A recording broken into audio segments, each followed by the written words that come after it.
Mr. Sewerman. But why do you have your boots on your hand instead of on your feet? Oh, etiquette, Countess, etiquette. Oh, how very American. I'm told that in America people apologize for their gloves when they shake hands, as if the human skin were nicer to touch than the skin of a sheep, and particularly when they have sweaty hands. Oh, my feet never sweat, Countess. How very nice. But please don't stand on ceremony. Put your boots on and put them on. Thanks, Countess. You must have a very poor opinion of the upper world. The way people throw filth into your territory is absolutely scandalous. I burn all my refuse and I scatter the ashes. All I ever throw in the drain is flowers. Did you happen to see a lily float by this morning? Mine? Or perhaps you didn't notice? Oh, we notice a lot more down there, Countess, than you'd think. You'd be surprised at the things we notice. Lots of things come along that are obviously intended for us. Little, gifties, you might say. Sometimes a brand new shaving brush. Sometimes the British Karamazov. Thanks for the lily, by the way. Very sweet thought. Huh. Tomorrow you shall have this iris. But now I have two questions to ask you. Oh, yes, Countess? First, and this has nothing to do with my problem, it's just something that has been troubling me. Tell me, is it true that the sewermen of Paris have a king? Oh, now, Countess. That's another of those fairy tales out of the Sunday supplement. It seems to me these writers just can't keep their mind off the sewers. It fascinates them. I think of us moving around in underground canals like gondoliers in Venice. And it just sends them into a fever of romance. The things they say. They say we've a race of girls down there that are never permitted to see the light of day. It's completely fantastic. The girls naturally come out every Christmas and Easter. And orgies by candlelight with gondoliers and guitars, with troops of rats that dance as they follow the piper. What nonsense. They're not allowed to dance. No, no. Of course, we have no king. Down in the sewers you'll find nothing but, good Republicans. And no queen? No. We may run a beauty pageant down there from time to time, but no queen what, you'd call a queen.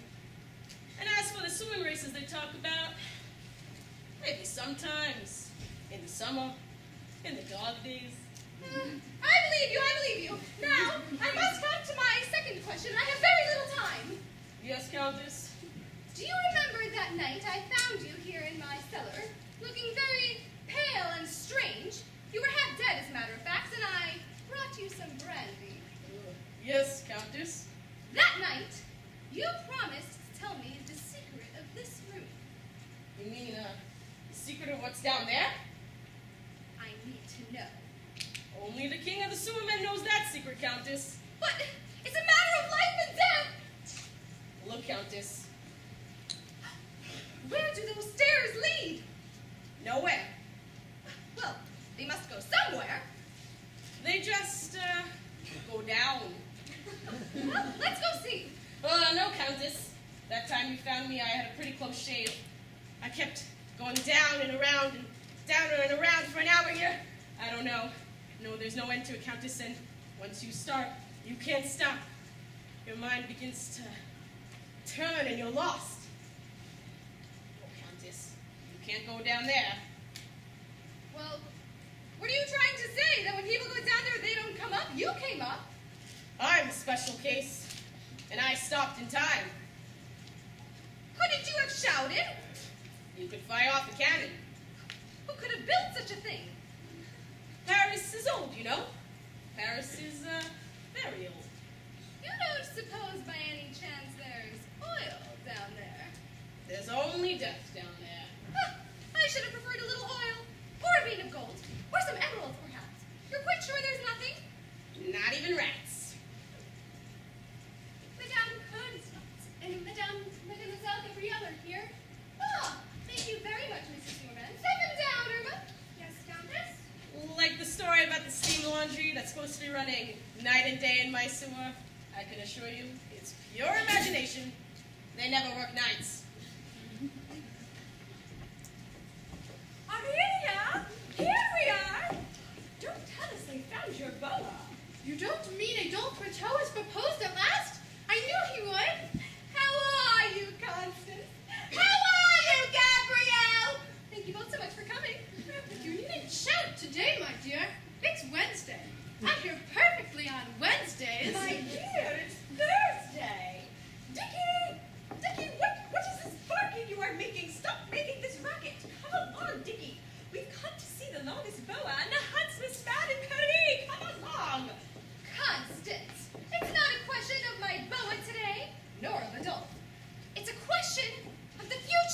of the human race! My dear, you think it has a future? Don't make silly jokes! Sit down and listen to me! We have got to make a decision today which may alter the fate of the world! Couldn't we do it tomorrow? I simply want to wash my slippers. Now, Dickie, please! We haven't a moment to waste! Where is Josephine? Well, we better have our tea, and as soon as Josephine comes... Josephine is sitting by her bench on the palace, waiting for President Wilson to come out. She says she's sorry, but she must see him today. Dickie! What a pity she had to see him today. She has a first-class brain. Oh, go ahead, dear. We're listening. Oh, what is it, Dickie? What is it? Oh, you want to go jump into Aunt Aurelia's lap? Oh, okay. Go, Dickie. Go. Jump. Jump. Oh. Constance, we love you dearly, as you know, and we love Dickie too, but this is too serious a matter, so let's stop being childish for once. And what does that mean, if you please? It means Dickie. You know that we love him and fuss over him just as if he were still alive. He's a sacred memory, and we wouldn't hurt his feelings for the world. Please, don't lump him in my lap when I'm settling the future of mankind. His baskin's over there. He knows where it is, and he can just go and sit in it. So you're against Dickie, too? I'm not in the least bit against Dickie, my darling. I adore Dickie. But you know as well as I that Dickie is only a convention by us. It's a beautiful convention. But that doesn't mean it has to bark all the time. Besides, it's you that spoil him. That time you went to visit your niece, we got along marvelously together. When you're not with him, he's a model dog. He doesn't tear things. He doesn't bark. He doesn't even eat. But with you around, one really can't pay attention to anything else. I'm not going to take Dickie in my lap at a solemn moment like this. No, not for anything in the world. And that is that. Constance, dear, I don't mind taking Dickie in my lap. He loves to sit in my lap, don't you, darling? Kindly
course, primarily of the male sex.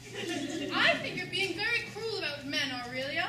Men are big and beautiful, and as loyal as dogs. I prefer not to marry, it's true, but I hear excellent reports of them from friends who have had an opportunity to observe them closely. My poor darling. You are still living in a dream, but one day you will wake up as I have, and you will see what is happening in the world. The tide has turned. Men are changing back into beasts. I remember a time when the hungriest man was the one who took the longest to pick up his fork. The one with the broadest grin was the one who needed the most to go to the bathroom. I remember what fun it was keeping them grinning like that for hours. But now, they no longer pretend. Just look at them, sniffling their soup like pigs, tearing their meat like tigers, crunching their ledges like crocodiles. A man doesn't take your hand nowadays. He gives you his paw. My dear, would it bother you so much if men changed into animals? Personally, I think it's a good idea. Oh, I'd love to see them like that. They'd be sweet. It might even be the salvation of the human race. You'd make a fine rabbit, wouldn't you? I? Naturally. You don't think it's only the men who are changing. You change along with them. Husbands and wives together. We're all one race, you know. And why should my husband have to be a rabbit if he were alive? Remember his front teeth? The way he nibbled his celery? My dear, I remember I'm perfectly happy to say absolutely nothing about my husband. All I remember is the time Father Lacordaire tried to kiss me in the head. Yes, of course. And what does that mean? Yes, of course. Constance, just this once. Look us in the eye and tell us truth. Did that really happen? Or did you read about it in a book? Now I am being insulted. We promise faithfully that we'll believe it all over again, don't we, Gabrielle? Please, just tell us the truth this once. How dare you question my memories? Suppose I said that your pearls were false. They were. I'm not asking what they were. I'm asking what they are. Now tell me, are they real or are they false? Everyone knows that when you wear pearls, little by little they become real. And isn't it the same with memory? Now, do not let us waste time. I must go on. Furthermore, I think Gabrielle is perfectly right about men. There are plenty of men who still haven't changed a bit. There's an old senator who passes by Gabrielle each day in front of the palace, and he takes off his hat each time. It's perfectly true, Aurelia. He's always pushing an empty baby carriage, and he always stops and bows. Don't be taken in, Gabrielle. It's all make-believe. I warn you, Gabrielle. Don't let this senator with the empty baby carriage pull all over your eyes. Oh, he's really the soul of courtesy. He seems very correct. Believe me, those are the worst ones. Honestly, are you so silly as to think that men are actually decent? You'll see. Soon he'll make you put on black riding boots while he dances the can-can around you, singing God knows what filth at the top of his voice. The very thought makes one's blood run cold. You think that's what he has in mind? Of course! Men have lost all sense of decency. Besides, they're disgusting. Just look at them in the evenings at the cafe, sitting at their tables with their toothpicks, digging up for hour after hour. They just sit there and dig up roast beef, veal, onion. Well, they don't harm anyone that way. Really, my dear? Then why do you barricade your door and make your friends meow before you let them come up? Incidentally, Gabrielle and I must make a charming sight, yowling like tomcats on your doorstep. Well, there's no need whatever for you to yowl together. One would be quite enough. And you know perfectly well why. It's because there are murderers! I don't quite see what prevents murderers from yowling like anyone else. But why are there murderers? Why? Because there are thieves! Why are there thieves? Why is there practically nothing but thieves? Because they worship money! Because money is king! Ah! Now we've come to it! Because we live in the reign of the golden calf! Did you hear that, Gabrielle? Men now publicly worship the golden calf! How awful! Have the authorities been notified? The Well, has anyone talked to the bishop? Nowadays, only money talks to the bishop. And so you see why I called you here today. The world has gone out of its mind! Unless we do something, humanity is doomed! Have you any suggestions, Constance? Well, I know what I would always do in a situation like this. You write to the Prime Minister. My dear, he always does what I tell him. Does he ever answer your letters? No, he knows I prefer him not to. It might excite gossip. Besides, I don't always write. Sometimes I wire. The time I told him about the Archbishop's Frigidaire, it was by wire, and they sent him a new one the very next day. Ah, tut, tut. There must have been a commission in it for someone. What do you suggest, Gabrielle? Now how can she tell you until she has consulted with her voices? I'll go right home and consult them if you want. We can meet again after dinner. There's no time for that. Besides, in my opinion, your voices aren't real voices at all. How dare you say a thing like that? Where do your voices come from, my dear? Still from your sewing machine? Not at all. They passed into my hot water bottle. And it's much nicer that way. They don't chatter anymore. They gurgle. Though, last night, though, they haven't been a bit nice to me. They were telling me to let my canaries out.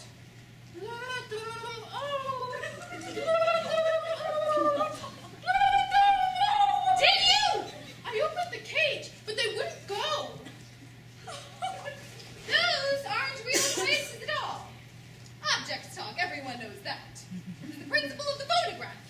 But to ask a hot water bottle for advice is silly. What does a hot water bottle know? No, my dear. All we have to consult here is our own judgment. Well, then tell us what you've decided. You've doubtless made up your mind if you're asking for our opinion. Yes, I've thought the whole thing through. All I really needed to discover today was the source of infection. And today I found it. Where? You'll see. I baited a trap. In just a few minutes, the rats will be here. And don't be alarmed, they're still human. Heavens! What are you going to do with them? That's just the question. Suppose I get all those wicked men here at once in my cellar. And suppose I had a way of getting rid of them. Have I the right to exterminate them? To kill them? That's not a question for us. Better to ask Father Bryden, yes. Oh, yes, I have. One day in confession, I told him frankly that I had a secret desire to destroy all wicked people. He said, by all means, my child, and when you're ready to go into action, I'll lend you the jawbone of an axe. That is just talk, my dear. You get him to put that in writing. What's your scheme, Aurelia? That's a secret. My dear, it's not so easy to kill them, you know. Let's say you had a tank full of burning oil. You couldn't get them to walk into it. There's nothing so stubborn as a man as when you want him to do something. Leave that to me. But if they're killed, they're bound to be missed, and they will be fined. They'll fine you for every little thing these days. They'll never be missed. I wish Josephine were here. Her sister's husband was a lawyer. She knows all about these things. Do you ever miss a cold when it's gone? When the world feels well again, do you think it will regret its illness? No. It will stretch itself and smile, and that's all. Just a moment. Oh, Gabrielle, are the voices here now, yes or no? What's the matter with you now? I'm simply asking Gabrielle if her friends are here in the room or not. I have a right to know. I'm not allowed to say. I know very well they are. Otherwise, you wouldn't be making your faces. May I ask what difference it makes if her friends are in the room? Just this. If her friends are here in the room, I'm not going to say another word. I'm certainly not going to commit myself in a matter involving the death sentence if there are third parties present, whether they exist or not. Constance, you must be mad! Or are you so stupid as to think that just because we're alone, there's nobody else in the room? Maybe there are people in the room. I don't know. Don't you understand that of all the beings that are prowling about in space, imaginary or otherwise, looking for a little company, it hasn't crossed your mind that there may be one who might possibly enjoy spending a moment with us? On the contrary, my dear,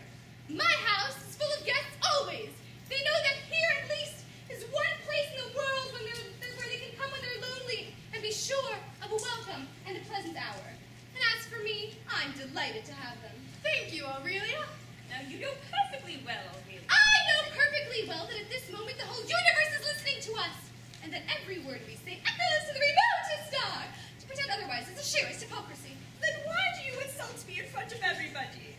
You know that I'm shy about giving an opinion in front of other people.